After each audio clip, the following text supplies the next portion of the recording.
Sana matulungan niyo po ang mga rescued animals namin dito sa shelter.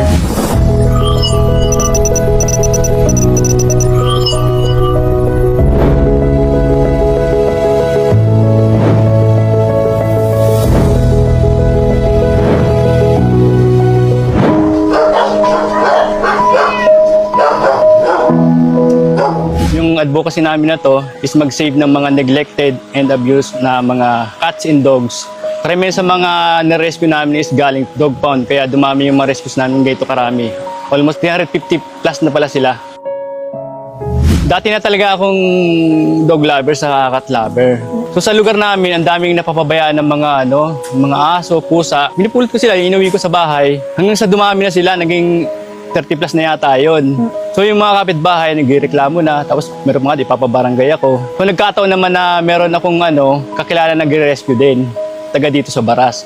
Sabi niya, sige, hanap kita ng lupa dito, ng lot na pwedeng pagtayo ng shelter.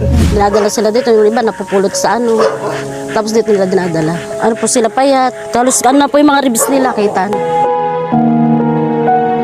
May page po kami, nagchat-chat sa amin doon, nag-message sa amin na nag-request silang i-rescue yun. So sinisend na nila yung picture, yung video, tapos ini-interview namin, i-confirm namin kung totoo talaga yung report nila. So may rider kaming taga-kuha. Diretso sa vet yun, kasi hindi kami pumapayag na hindi dinadal sa vet. Kasi alam mo naman, baka makahawa, or may sakit yung aso, sayang naman yung pag-rescue kung hindi magagamot. So ganun po yung sistema po. Kung healthy naman po yung aso, kaya pusa, papabaksin.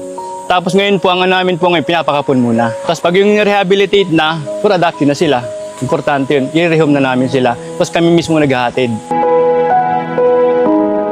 Luluto ko sa hapon para sa umaga na.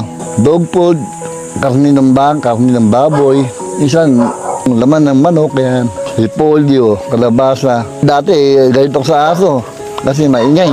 Pero ngayon ko na mabait sa mga aso pag talagang nakasama mo na sila. Marami na kami na-adapt. Marami. Nasa lagpas 200 na. Ini-interview namin sila, parang screening. So may video call, tapos tinatanong namin kung may dog sila, hinanapin namin sila ng vaccine card. Katunayan na nagpapabet sila ng aso. Tapos yung mga record ng dogs nila, tapos picture ng dog, video, yung lugar nila. Bawal yung ikukulong, itatali lang. Dapat nakagala lang sila. Pinakamalayo ng narating sa Bicol pa nga, sa Camarines Sur, sa Canacman. Nagkatid din kami doon. Yung loob ng shelter, ako po